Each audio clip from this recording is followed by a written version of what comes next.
I'm Leo. I'm on the advisory group. I'm also deputy chair of Leeds Disabled People's Organisation, and I'm doing a PhD in philosophy at the University of Leeds, focused on the philosophy of disability and the social model. So I think the basic thing to understand about the social model is that it shifts the problem from being an individual problem to an institutional problem. I think it's very easy for us now to think that the social model isn't a big deal. Give the example of somebody, so me at university, if I'm having difficulty because the lighting is fluorescent, or because they won't give me extensions on my deadlines, or because the rooms are up several flights of stairs, if all we're considering is me, it's very easy for people to say, oh, it's really unfortunate that you're sick. That's a real shame. It's so sad that that has all these bad consequences for you.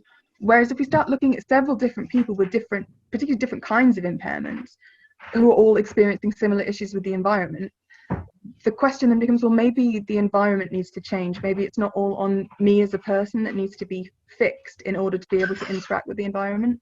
It sounds like a really simple idea, and it is, and it's kind of astonishing that it's had as much backlash as it has.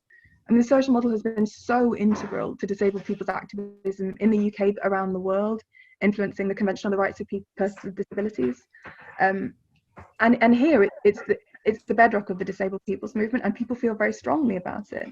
They feel very strongly about it because it's given them a language to express and understand that their bodies are not the only problem, that there's something wrong going on. And that's still, sadly, a kind of huge revelation for a lot of people. It's not just that I'm broken, it's that society is not structured for me. So people are very, very protective of it, but they're particularly protective of it because there's kind of the misunderstanding of the social model is so widespread, the dismissal of it is so widespread. The idea is that, oh, so are you saying that nobody should ever have any medical interventions? Are you saying that there's nothing wrong with having impairments? No. And people hear this so much that they get really, really defensive, because most of the criticism of the social model has not been in the spirit of honest, helpful discussion. It's been in the spirit of shut up. This is ridiculous. You're all ridiculous. You just need to be quiet. What are you talking about? And I don't think people quite realise how deeply ableist a lot of that has been. The idea that, oh, disabled people couldn't have anything to say that's worth listening to. It must be ridiculous. And we have to understand and respect that that's a very real epistemic injustice that's being done to disabled people. It's also very clear to me that the disabled people's movement needs to understand our situation. So the social model is designed for people whose impairments aren't contested. In fact, so much more than they're not contested, but that they're seen to be totally incapacitating. Because you have an impairment, you can't do all these things. You're not fit for participation in public life. Doctors should make all the decisions about what you do in your lives. And everything that happens to you that's bad is tragic. People who created the social model, who were people institutionalized against their will.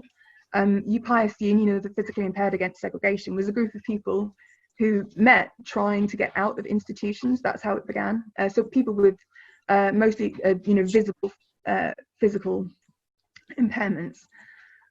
And we're in a very, very different position. And I think that's what's not understood. It's very clear that, so there's a lot of talk about tragedy models of disability and pity. And so it seems to them that that's what we're doing. But there's a difference between somebody who has a recognised impairment saying that their life is difficult, because people generally already accept that their life is difficult.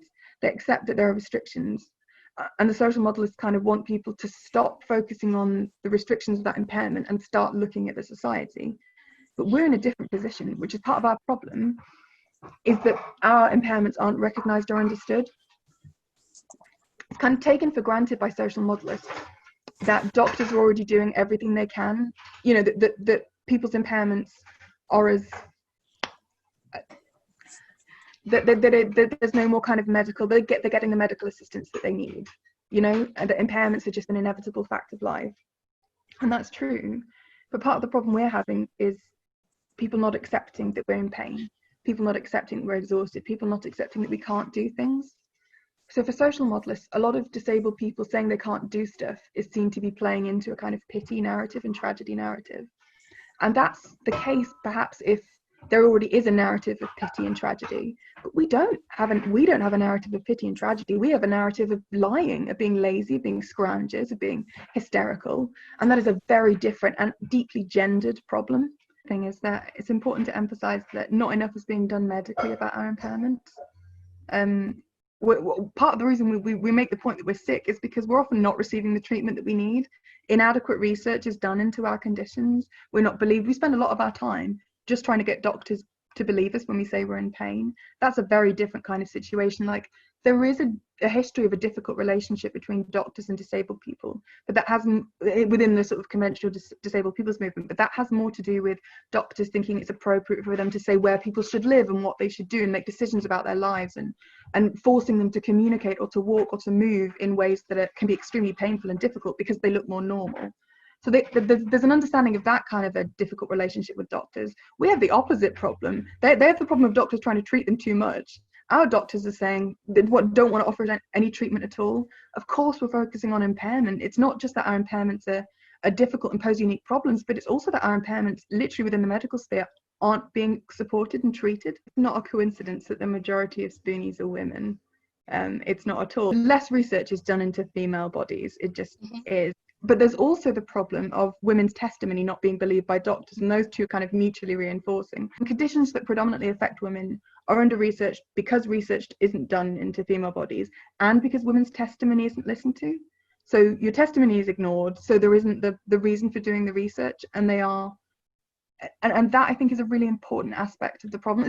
But I think it's really important for us to try and think about and remember where trans people fit in this, because so it's terrible for us, undoubtedly, but there's still more research being done into the impact of different medications on women than there is on cis women there is on trans women and trans men. The social model isn't a theory of disability. It's not, and it's not supposed to explain everybody's personal experiences, but it is supposed to serve as a tool. That's all it's meant to be, a tool for dismantling disabling structures and barriers and institutions. And its simplicity is kind of its strength. You're right that it kind of can be made to look like a lot of different things, but it's important that we have statements of we have ways of helping people to understand oppression that are simple and straightforward, because that's how you have an emancipatory practice for people with learning disabilities. If we want to get really, really super technically complicated, we leave them behind. And it's important to have something. Its simplicity is a weakness, but it's also its strength, because it's easy for people to understand it, and it's easy for people to see its application to their lives, and it serves as a way of bringing us all together. All the social model really is saying is so as a group, our impairments are not what we have in common. They're not. They're so different, and we can form like little impairment groups where we focus on impairment issues, but what we need to focus on when we come together as a movement is not impairment specific stuff. It's disabling social barriers. For so many disabled people it doesn't, and particularly for those disabled people who just become disabled, you feel as if it is your body is the only problem, and those are the people who need the social model. But the social model isn't saying to them, no, you're wrong to feel bad about having just become paralyzed. You shouldn't feel bad about that. You shouldn't feel bad about losing your vision. But the point is supposed to be, okay, yeah, I'm not saying that doesn't suck, but do you see maybe that all of the problems you're having aren't necessarily the things that kind of follow inevitably from the tragic condition of your impairment? It's got to be simple to start with, because it's got to be useful for everybody. The reason why people cling to it is because it was created by disabled people for disabled people, and it's empowering because of that history.